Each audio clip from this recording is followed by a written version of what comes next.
A couple things I just want to share with you real quick, and we kind of been based everything this month on two verses, Isaiah 7:14 and this Matthew 1:23 verse. Okay, the Isaiah 7:14 is the prophecy.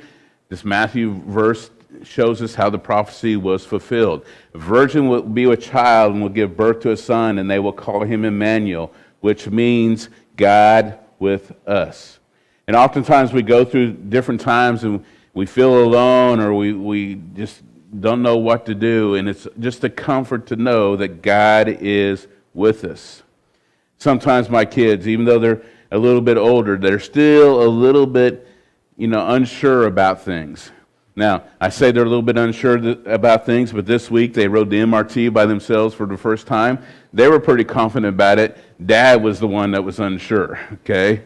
I was like, well, beforehand, you got your phone with you, okay, be sure to let us know where you are and call us when you get there safely, call us when you leave, all those type of things. And they were okay with it, but I was unsure about it. But there are times where they're unsure about things. They like for me or for Nancy to be with them, and it just gives them reassurance. Just like, and one day this week we came home late. Actually, it was yesterday we came home after dark. It wasn't too late. It was about 5:36, somewhere in there. But because it was late, we didn't have time to really make supper. We decided it's a cold day. Let's go get hot pot and take it home and eat hot pot at home. Okay, sounded like a good thing. The boys have been here at church since about 9:30 in the morning, so they wanted to go home so they could play iPads, so they could watch TV, so then they could do all those things, right? So we said, okay. We drop Mom off. She go order the hot pot, drop you boys off. I swing back around and get Mom because it's all real close in the car. Well, we got to the house and I got to the apartment. And they're like, "Well, Dad, are you going to go in with us?" And I was like, "Sure, I can go in with you if you want me to." "Yeah, we want you to." Because they were unsure because the house was dark. There were no lights on. What's there? And they just needed me to be with them. Now, we got there. Who was the first one in the door? Not me. They were the first ones in the door. Because they had confidence because I was with them. And knowing that God is with us can give us confidence. Knowing that God is with us can give us that enough energy, that enough push that we can push through things and we can make it through things. Knowing that God is with us brings us hope for the future. Brings us hope for the present. And last week, we talked about God being with us, and that God being with us brings us love, and to know that we are loved and that we are cared for. And we looked at that Isaiah passage. We looked at that 1 Kings passage in 19 and the story of Elijah. And Elijah had his great victories. Elijah had been trusting in God for a long time, been running from Ahab for over 3 years. He was fed by ravens. He was protected, and they couldn't find him. But yet he was there. He went against the Baal prophets, and over 800 of them, and defeated them. Everything was good. But then all of a sudden, he just takes off running. He gets scared. He gets scared because Jezebel said, "I'm going to kill you."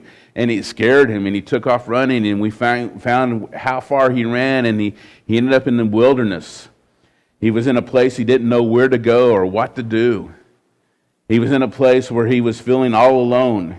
Remember, he cried out to God, or as one pastor I've heard say, he whined to God, "Oh, poor me, I'm all alone." Okay, nobody can understand me. Nobody feels me. There's just. And he said, he got to the point where he said, "I had enough." We said, yes, sometimes we feel that way in the wilderness where we've had enough. Then what happened? A strong wind came. So strong that it shook the mountain. Okay? Rocks were falling down, trees were falling down. It was loud. It was strong, but God wasn't there. Then an earthquake happened. Everything started shaking again. Loud. You're in the mountains, rocks are falling, trees are falling, everything else. God wasn't there. Then there was a fire. And if you've been close to forest fires, you know that they're really loud. God wasn't there. Then it said that God spoke in a whisper. And when Elijah heard that, he knew that was God. We said, hey, when God whispers to you, why does he whisper? Because he doesn't have to shout. Because he's so close to you, he can whisper. And the other thing about a whisper is that when somebody whispers to you, what do? You lean into them. And God wants us to lean into him. He wants us to trust him during those wilderness experiences. Now, this week, hang on just a minute. I need to skip all my notes. Okay? This week, we're going to talk about storms.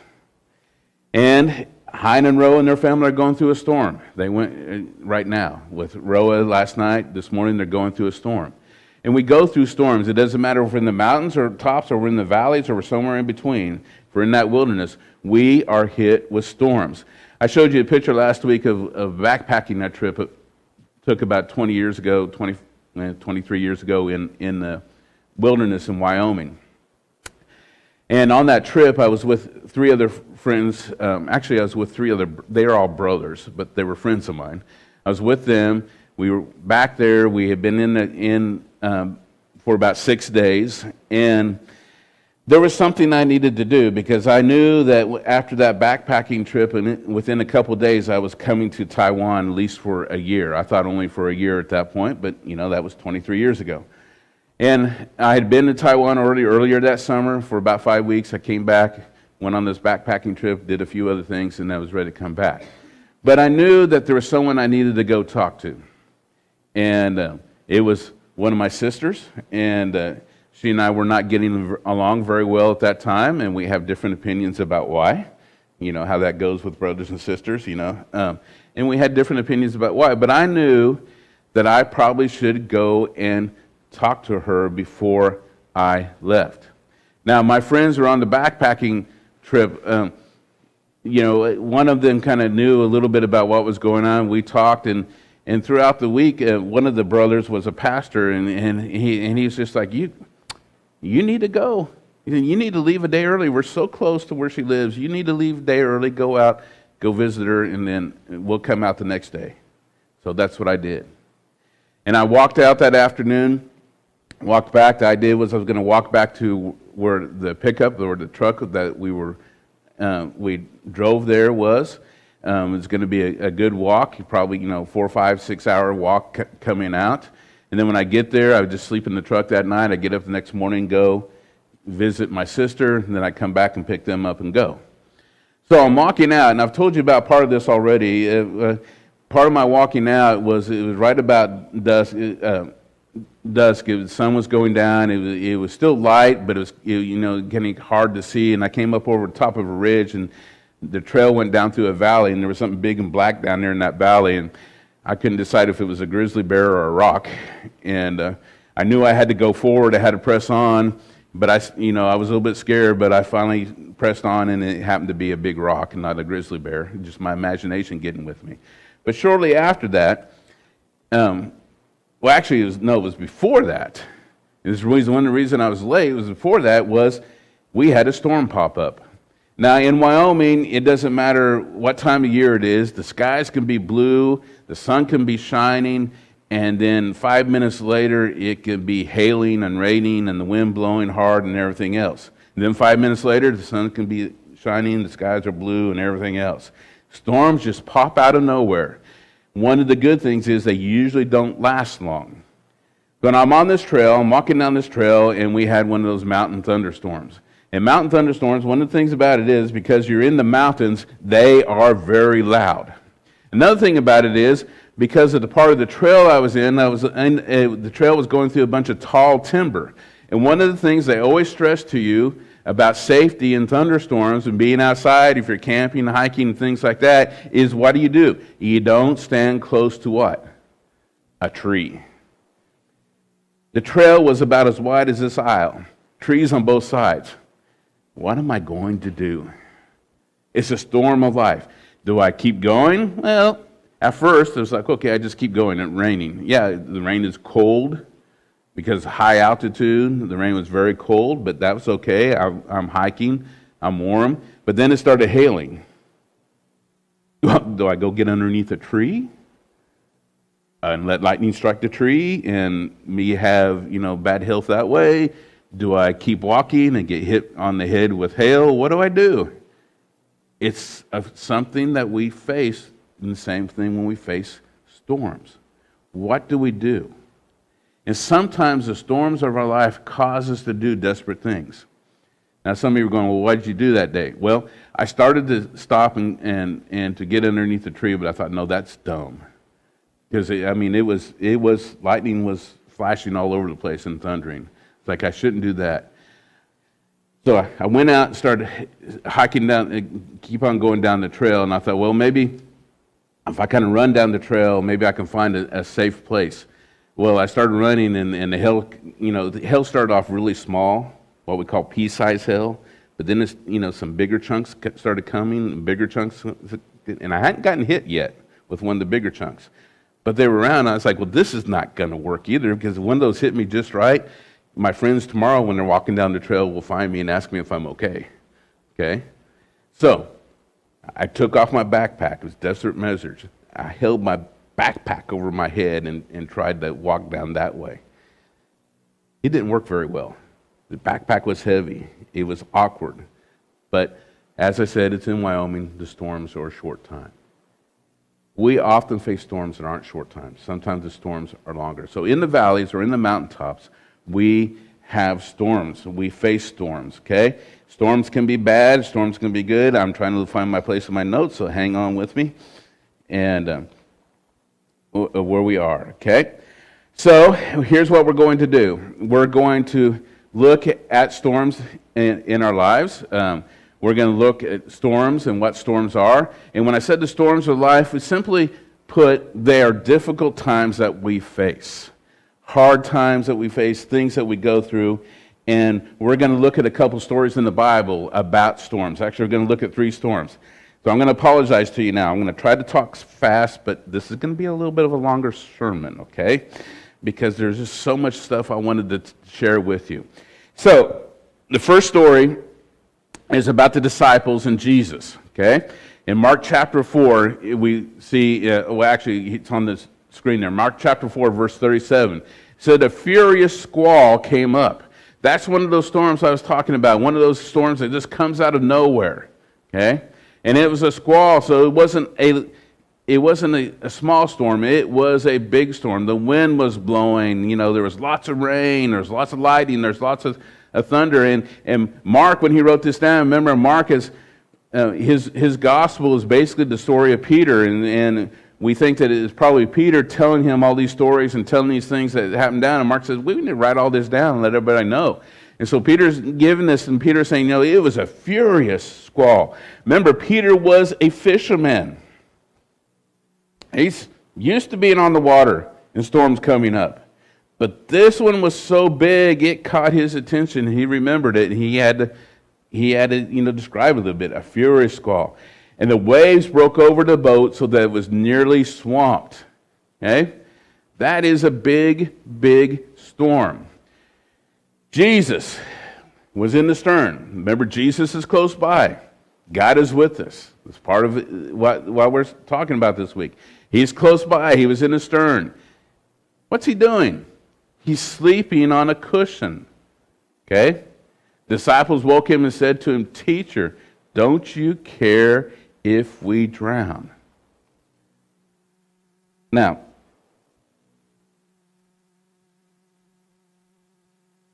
I'm thinking about this, and I'm thinking about, there's a couple things here. One thing is, he was asleep. You see, what is it about God? God knows everything. God sees everything. God hears everything. God knows the future. God knows what's going to happen. And Jesus was with them. And he knew everything was going to be okay. So he just went and got rest and got sleep. But the disciples, half of them were fishermen. Half of them were used to storms. They were afraid. And I liked this, and I like what they said. It said, teacher, don't you care if we drown? And it's kind of like them saying, hey, God, we're in the middle of the storm. Don't you care? Don't you see what's happening? Look at us. Our lives are at risk and you're sleeping? I can almost hear him saying, no, Jesus, what's wrong with you? Well, we don't say that to God, but sometimes we feel like that, right? God, where are you? And when the storms get really bad, we sometimes feel that very, very much. They were thinking about that. And I was thinking, have I ever felt like that? Well, sure I have. Have you ever felt like that? God, where are you? I need help. I'm going to drown. Do you really care? Do you really want the best for me? But he is close by. He is not distant. Look at this verse actually, let me say this, put this up here. The other thing about the disciples was they realized they were helpless, okay?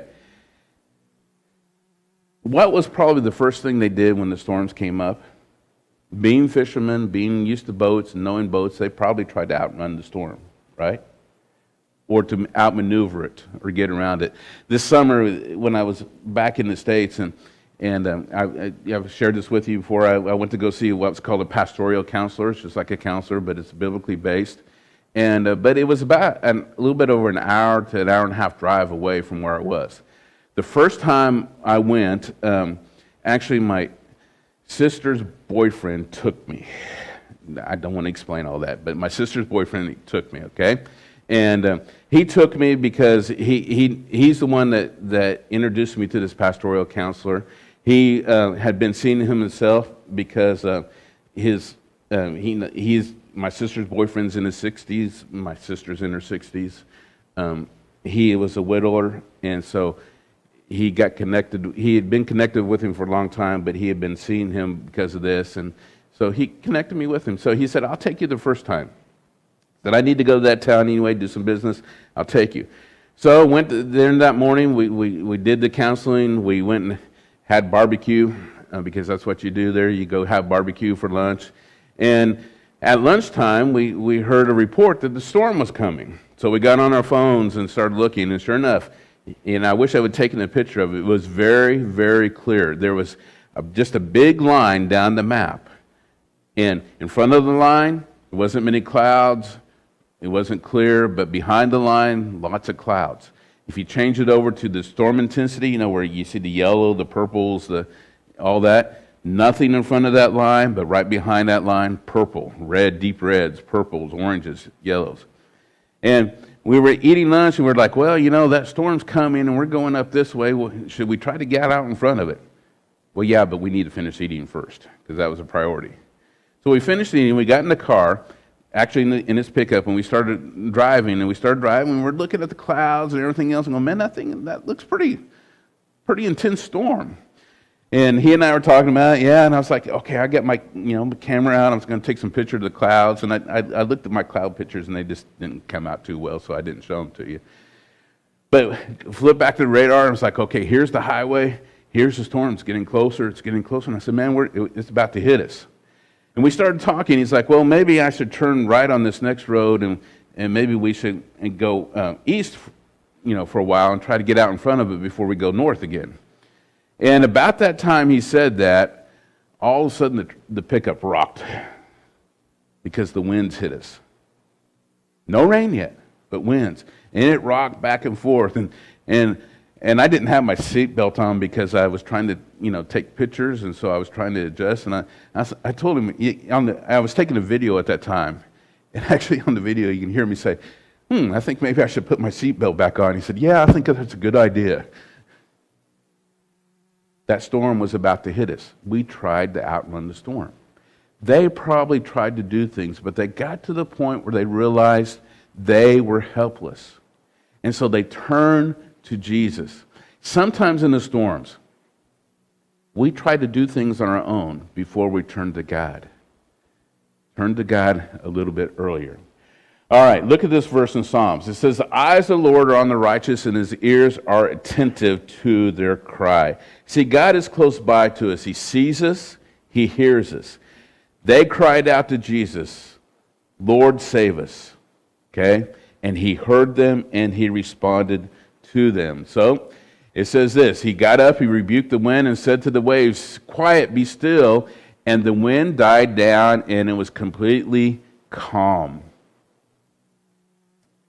In some of those storms of life, whether it's a real storm or whether it's just storms that we're going through, one of the things that's always fascinated me about thunderstorms, especially in the mountains in the western United States and the Mountain West, is that the thunderstorm can come up really quickly, but as I said, it can disappear just as quickly. And sometimes when you have that big thunderstorm, lots of rain, lots of lightning, lots of thunder, lots of wind, and everything else, and sometimes, and I've experienced this a couple different times, sometimes you have a really, really loud thunder. Then all of a sudden it's done. You don't hear anything anymore. You don't see anything anymore. The sun comes out. It's real peaceful. The wind stops blowing. The birds start chirping again. It becomes calm and peaceful. And see, when God acts, he brings peace to our lives. He brings calm. He brought calmness to them at that point. And I think the disciples in the boat, some of them were probably still hanging on to the boat, but when all of a sudden when it became calm, it was quiet. You could probably hear them go, relax. They were at peace with what was going on. God is with us in the storms, and he brings us peace. Then it goes on and says, he said to his disciples, why are you afraid? Do you still have no faith? Wow. Why are you afraid? Do you still have no faith?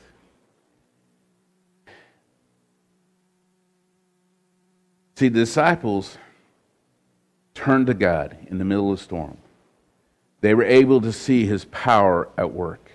They were able to see what he could do. They were able to see that, hey, if we trust in God, there will be peace in our lives. They saw how Jesus was in control. They saw how calm he was.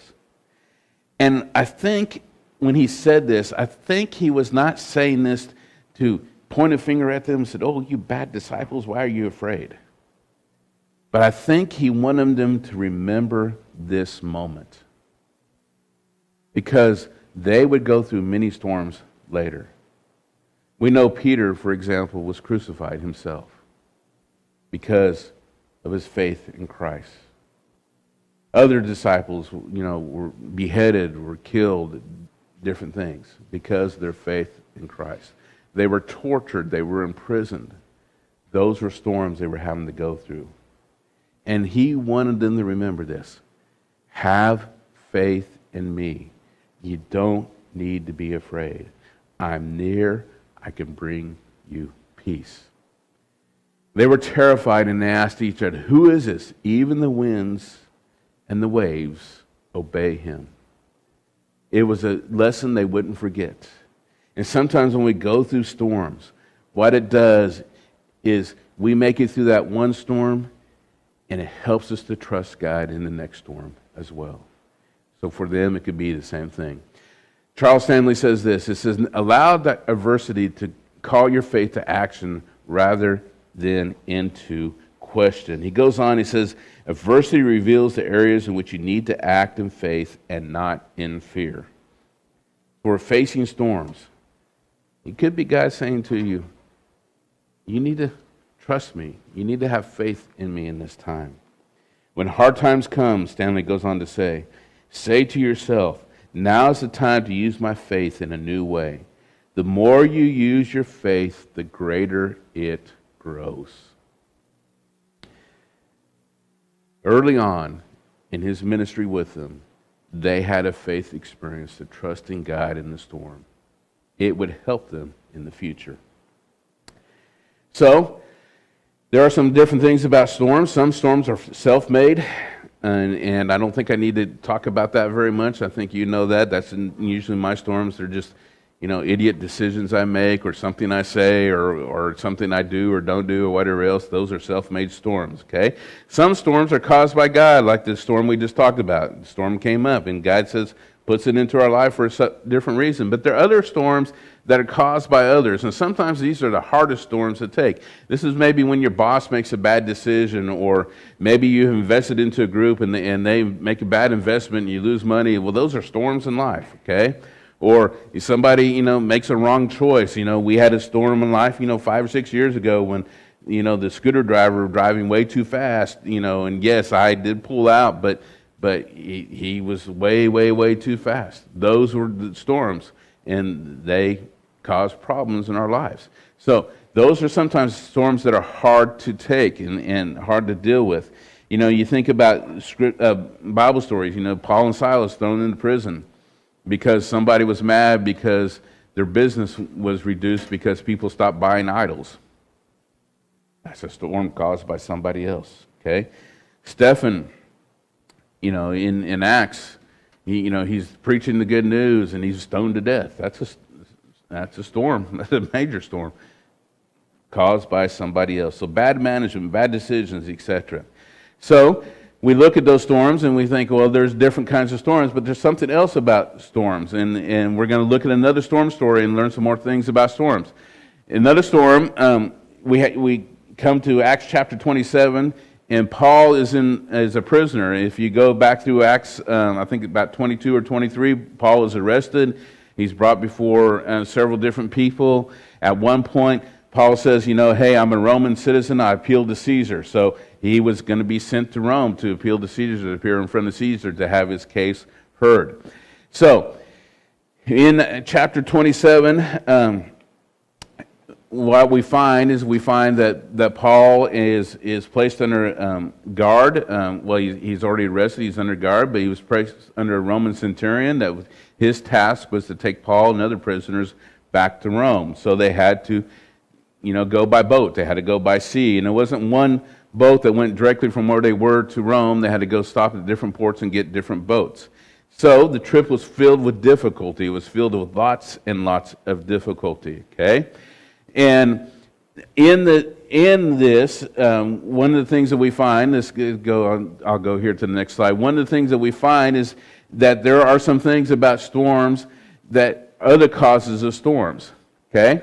Now look at this. It says, some of the causes of storms, we get wrong guidance from the experts. Let's look at verse 10 in chapter 27. Here already, they had experienced delays. They weren't able to get to where they wanted to go. And Paul had told them and said, hey, God is with me. Now, he didn't say, hey, God is with me. But he said, hey, God has shared with me that we shouldn't press on. We should stay where we are. Okay? Look at it. It says, men, I can see our voyage is going to be disastrous and bring great loss to ship and cargo and to our own lives also. In other words, stay home tonight. Don't go out into the storm. Let's not go. It's going to be a bad storm. But look at what verse 11 says. It says, but the centurion, the one who's in charge, instead of listening to what Paul said. Now, this is significant because this centurion had been around Paul for a while. He trusted Paul. He gave Paul special privileges, and you don't do that with a prisoner normally. But Paul had impressed him in a positive way that he did this with Paul. He wouldn't, when they traveled to different ports, he'd let them go visit friends and things like that. Okay? It just didn't happen. People knew Paul. People knew Paul's relationship with God. They saw this, so when Paul said, God's revealed this to me, it was God speaking, and they understood that. But he didn't do it. Look what he did. It says he followed the advice of the pilot and the owner of the ship. Okay? What did the pilot and the owner of the ship want to do? They want to transport those prisoners. Why do they want to transport those prisoners? Because when that ship is at the dock, or that ship is in the bay, and it's not moving, it's losing money. They want to be moving. They want to be transporting things because they want to be making money. So they said, hey, let's go. It's going to be fine. Yeah, it's late in the season. Yes, we're running, everything's behind schedule, but we're going to be okay. So the centurion listened to that. He did not listen to Paul. And then we find the second thing. The second thing that often causes us storms, along with those other things, is the idea of a vote. Okay? Look at this verse. The harbor was unsuitable for the winter. So they looked at it. Oh, it's unsuitable for winter. So the majority, notice it didn't say everybody, not all the sailors. Some of them probably thought, well, we probably ought to stay here. But the majority decided that we should sail on, hoping to reach Phoenix and to winter there. You know, we do this with our family all the time. What do you guys want to eat? Okay? And then, well, I want Subway, you know, I want Little Fun, I want, you know, McDonald's, I want, you know, we did this, was it last night or the night before, and I said, I want Mod's Pizza. You guys don't know what Mod's Pizza is because it's not here. But this summer we found Mod's Pizza, and you go in, you have little individual pizzas, and you get to put everything, you get to decide what you want on it, okay? And it's really fresh, and it's really light and good, and all kinds of stuff. And we all loved it. But we all had different ideas and different opinions, and sometimes we come down to a vote. Well, he wants this, I want this, Mom wants this. Well, which one do you guys want? And sometimes that vote's only won by 2 people because the others can't decide. But we put things to a vote, and we often do that. And sometimes when we're facing storms, we say we don't know what to do, and so we get advice from people around us, and we try to listen to those people. Sometimes it's a group of us going through the storm, we'll take a vote, here's what we should do or should not do. And that can cause us to get storms too. Then the third thing is circumstances, okay? It says, when a gentle south wind began to blow, they thought they had obtained the way they wanted, so they weighed anchor and sailed along the shore of Crete. Bad advice, the vote was to go, and then all of a sudden the circumstances seemed right. They trusted those 3 things. They did not trust the word of the Lord that came through Paul. Sometimes our storms are in the same way. Sometimes we don't stop to check and ask God, is this something I should do? God, what's the direction you want in my life? You're here with me. Show it to me. Let me know. We go forward with our own instincts. We go forward with our own intelligence in what we should do. But they didn't do that.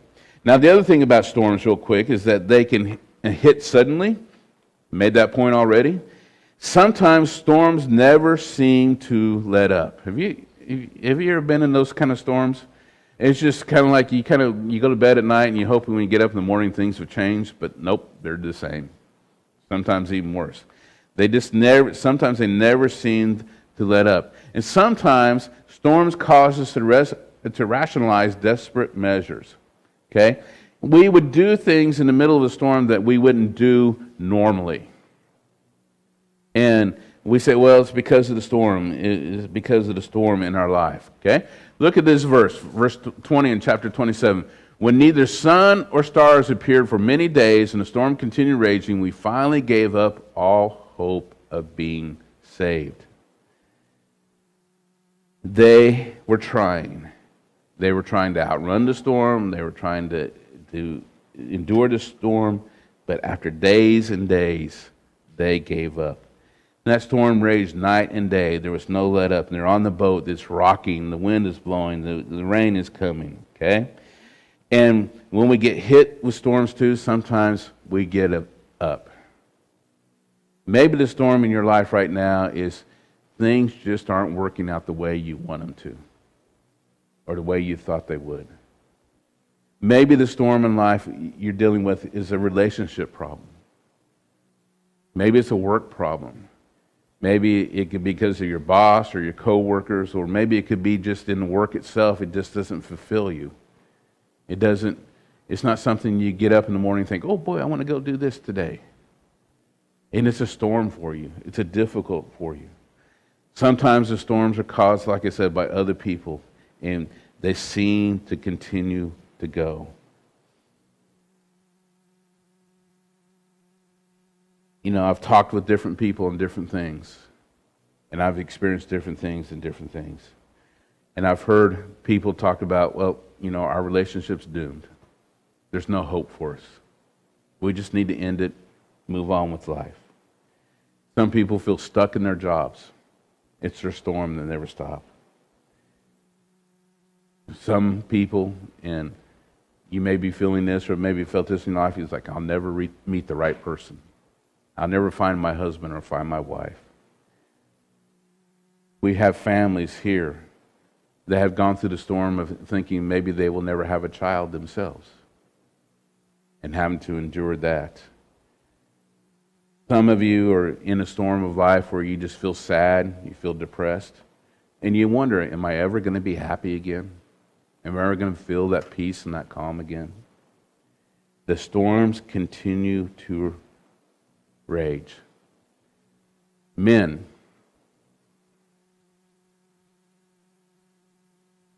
actually, the first part of this verse says they had gone a long time without food. And I think actually in the scripture, in some of the verses we skipped, it had been about 14 days that this storm had been going on. And Paul gets up before him and says, men, you should have taken my advice not to sail from Crete. I always found this kind of funny. Paul is this godly guy. And sometimes we put him up on a pedestal and said, oh, he's so wonderful, he's so godly, nobody can touch him and everything else. But listen to this. You should have taken my advice not to sail to Crete. What's Paul doing? I told you so. Do we like that? Especially in the middle of the storm. I told you so, okay? I told you not to date that person. I told you not to invest in that things. I told you not to take that job. I told you not to go there. We don't like that. But here's Paul in the middle of all this, and they're in the middle of a storm. He's like, I told you so, okay?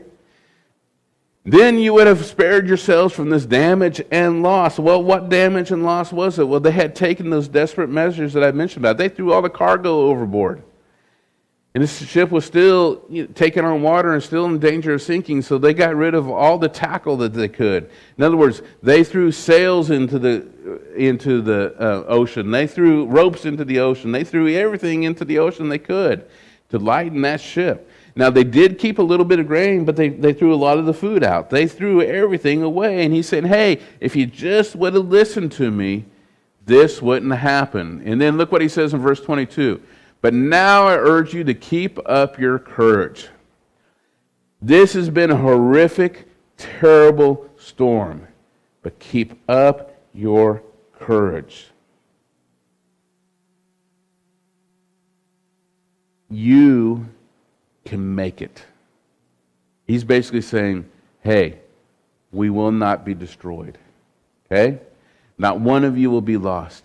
He's given them a gyro speech in the middle of that storm. Let's keep going. We can do it. We can make it.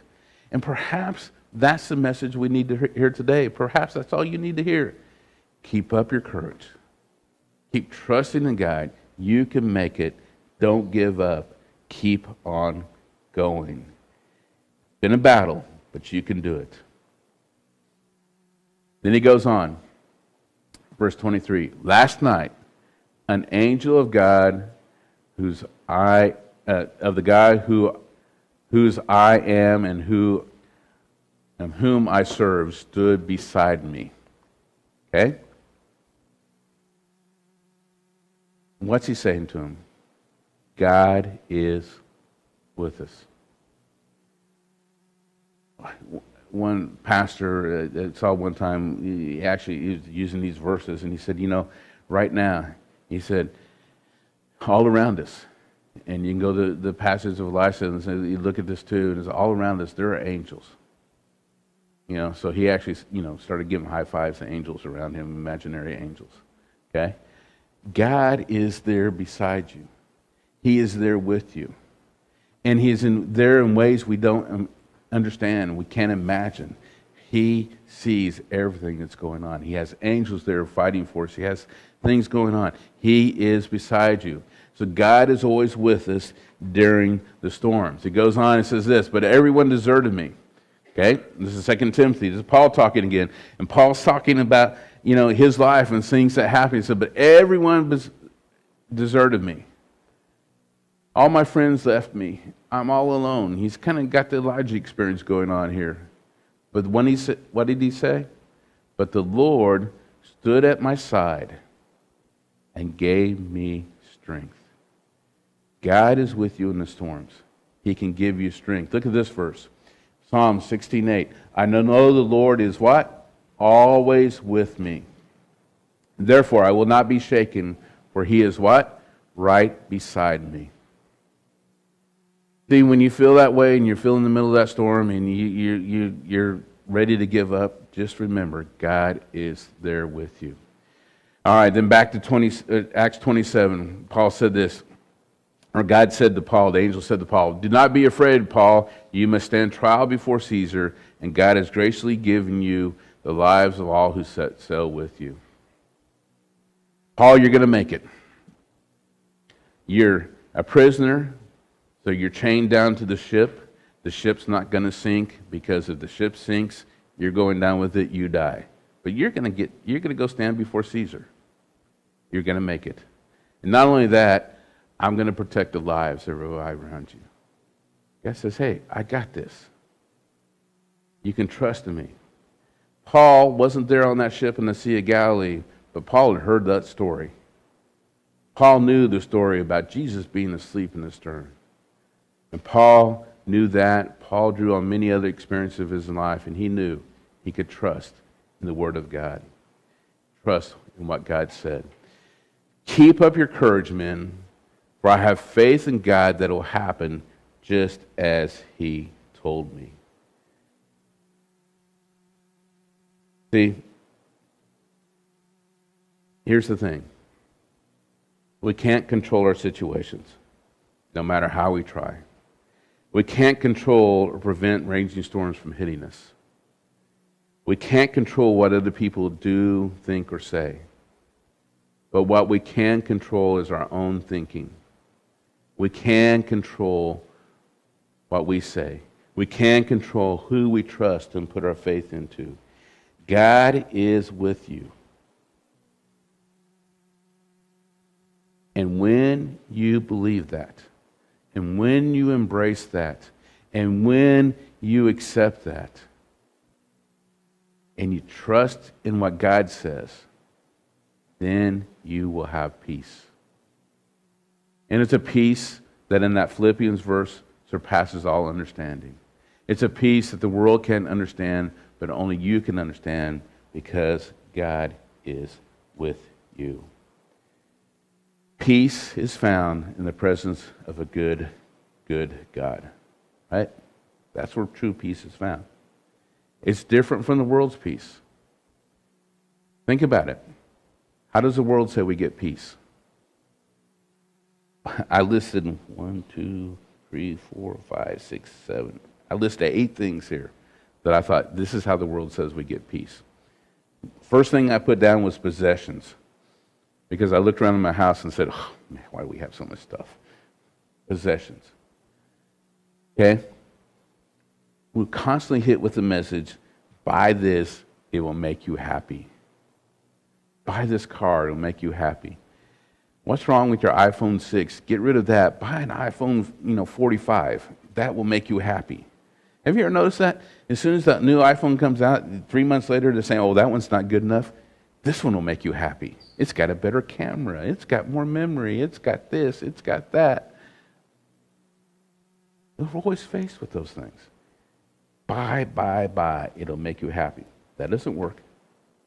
What about money? Okay? You know, there's an old saying that says money won't buy happiness.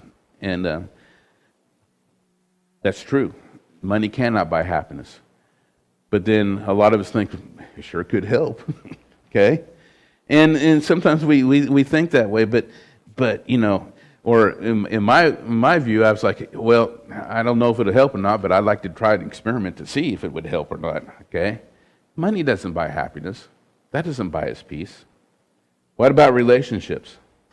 You know, when you were younger in school, maybe you went through a period where you thought, if I could be friends with this person or that person, things would be better in my life.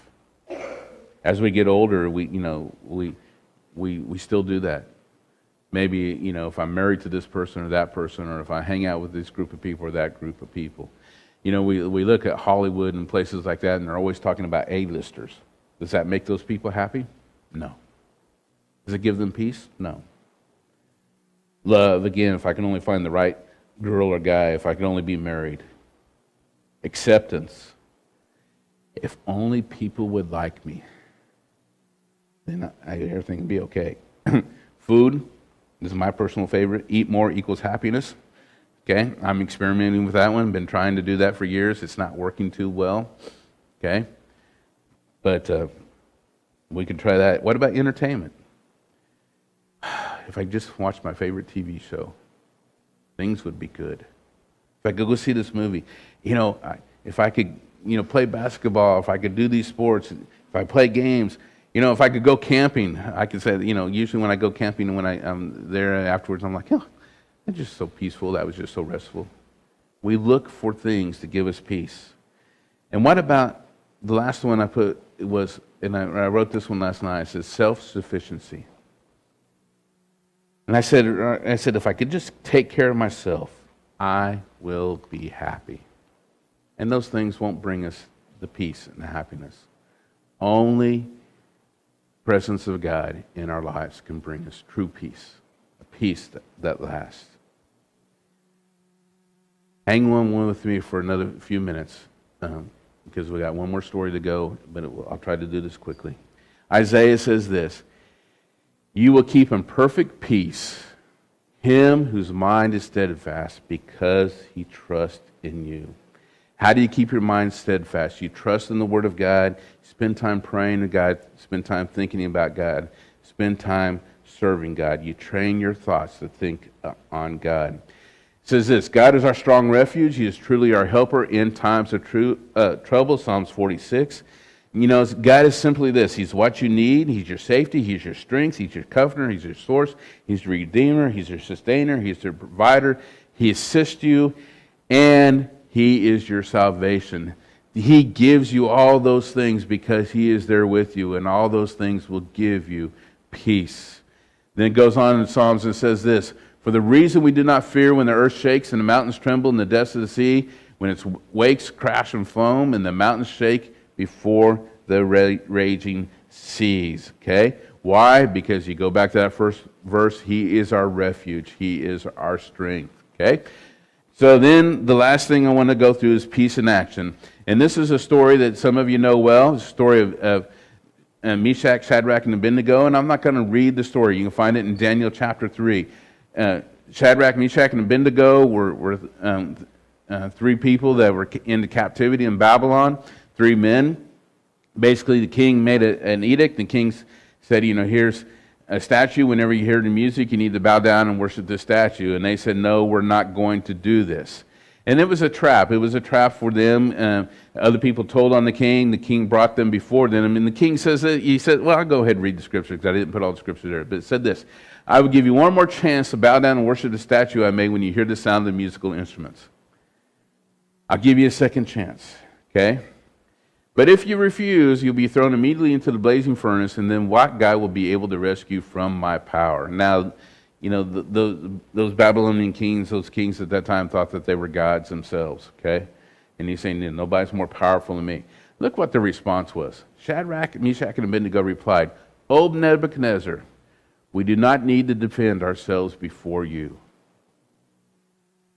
Why were they able to say that? Me, I would be like, "Okay, give me a third chance, give me a fourth chance. Can we talk about this? Can we negotiate this? Can we do some things?" And they're like, you think you're almighty, you think you're God, you think look at that verse. What? Who will be able to rescue? You think you're all those things, but you're not. We don't need to explain ourselves to you. We don't need to defend ourselves to you. If we're thrown into the blazing furnace, the God we serve is able to save us. He will rescue us from your power, from your majesty. They trusted God in the middle of this storm. A big storm, one that could take their life.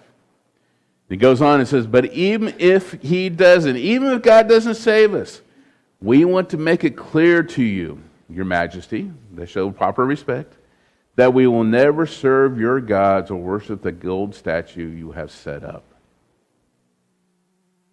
See, in peace, we can accept all outcomes. I said, if we're going to die, we're going to die. It's okay. Because we trust God, and God gives us peace. You skip down a few verses, and in the next couple of verses, 19 and 20, and there it said he got really mad. He told them to stoke up the furnace. They made the furnace so hot that actually a couple of the men that were taking care of the furnace died because the heat was so intense. And they threw them into the furnace. And Nebuchadnezzar is sitting there, and he's got a view of the furnace, and apparently he's probably pretty happy with himself. Yeah, I threw them into the furnace. That showed them. They'll teach everybody else. And he looks into the furnace, and what does he see? Didn't we tie up 3 men and throw them into the furnace? Yes, Your Majesty, we certainly did.